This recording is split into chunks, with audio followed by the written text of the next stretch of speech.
replacing the carb on the Hawk. And we'll just go over here the differences between the stock carb and the Mikuni clone I got. And you can see it even says right up here, it says Mikuni. But this came from this company, and I didn't ever know you could have a word with so few vowels. I guess good for you if you know how to pronounce Hwbnde, and then made in Japan. So the whole thing is confusing right away. First, you can't say the name, and then it's so much a clone, they put the brand name of the company right on it. And then it's still the same model number, VM26. In the previous video, I thought it was 26 millimeter, but it looks like 30 here. But let me just show you what we have. So I got this. This is about $28. And this is what came. And it came with a little protective covering over the air inlet here. And by and large, it looks very similar to the Hulk one, except for this difference, you have a hand turn idle screw here, and on the clone or the Mikuni here, and it even says Japan on it here. I just can't believe that's true. But anyway, this has a little regular Phillips screw, and it looks like they put a little blue paint on it to give you a sense of where you started. They also did something similar down here at the drain, where they put a little bit of blue. See that? It might be kind of hard to see, but to trying to give you a sense of where it is. So other than the idle adjustment, which you'd need to do with a Phillips on the new one, they're very similar. One huge difference is in the fuel bowl, however. So if you look at both of these, you'll see there's 4 Phillips heads here, and 1, 2, 3 what should be Phillips heads over here. But on the Hawk carb, you'd have to Dremel a slot in there to pry these out and get at the jets inside of the fuel bowl. So the only thing I did to new carb, and this is how it came. It did come with a new drain, but it didn't come with the fuel line here. So I will have to poach the old Hawk fuel line here, and I'm quite sure that fits. That looks just the same. But all I did with this is just took out these screws, and they were stiff. So I made sure to use a screwdriver that had a plenty big enough Phillips head, because when I used a slightly smaller one, even though it looked right, you could tell it really wanted to strip.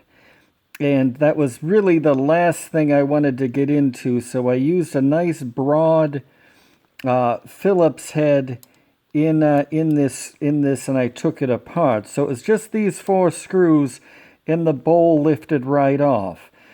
Now the thing that's dead center, basically right here, is the main jet. And I'll show you the little accessory packet it came with. It came with no instructions, but just this. So this gasket is the bowl gasket that goes around here, and there was a good one in there. But you can see it came with another main jet, a little clip thing, some other jets, and things I didn't mess with. Where these springs are even in this thing, I didn't even see. You can see the float mechanism in the bowl when you open it up, but some of this other stuff, springs and things, must be in areas I couldn't see, or I wasn't looking hard enough. But you get a little replacement rebuild kit complete with your with your little Mikuni Hwbnde carb there. But what's interesting about this, the jet that came with this had a little 100 on it, and the accessory packet here, and I'm quite sure you can't see, but it doesn't matter anyway, because there's nothing even put on the top of this. Normally, you'd see the jet size in little lettering or writing right here, and it wasn't even on this. So, I mean, what kind of jet is this? Nobody will ever know. And I guess it doesn't matter because I bought my own jets. And all I did was plucked out the 110. And then I put back in here. And I'll see if I can get close on it. And you can see this one, how it does say 110. I mean, not that you need to see this, but this one does have writing on it, and this says 100. This is what came in, and I just put it back in the plastic bag. So this is a 100, and then I have an assortment of jets in here, and these were all, $10 for all of these. So, I may need these at some point, and then, of course, I have another main jet here, but nice little rebuild kit. And, of course, this is something you can finally take apart and consider doing something like this with. So, just to quickly review what you're getting into when you buy this. So, first of all, very easy to take out. Here's what's holding it on to the bike. This nut and this nut here go here, and on these posts right up here. So that's it. That's the main thing that's holding them on. And then there's a little rubber gasket right here that makes the seal. And then apart from that, this little hose clamp and screw goes on to here for the air intake right here. So that's it, and that's what really keeps it solid. And the only other thing that connects is the fuel line, which will go here, just like on the other bike, and that just kind of slips on and off with these kind of cheesy clips, but I guess they do serve a purpose. And then finally the throttle cable. And one thing that's a little different in the throttle cable, and I will show you this, and this is different from the Hawk. The Hawk kind of has a hole in the side of this sliding thing. And I'll just slide this out. And I guess it does need to be positioned correctly. If you look right down the barrel, and let's see if I can get it towards the light, you want to be able to see that that needle a little bit in the bottom. There is a slot here as I take this out.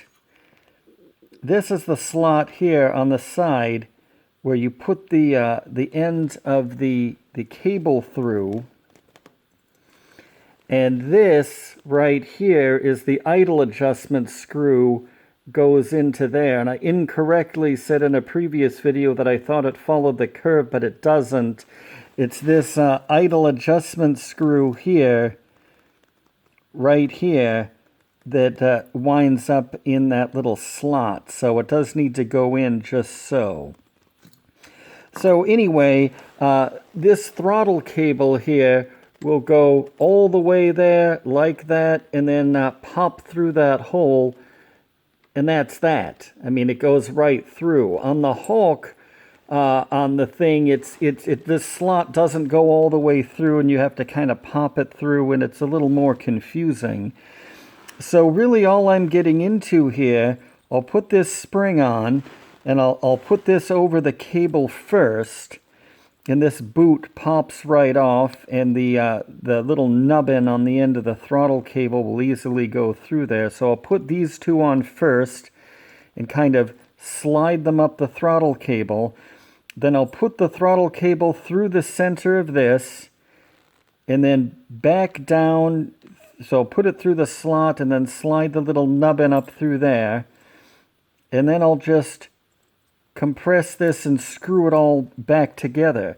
And really, that's the only put together thing that you need to spend much time worrying about. And then the orientation of how this goes in, you will want, again, this little slot here needs to line up with the idle screw here, because that's what will control that when it sits down inside here.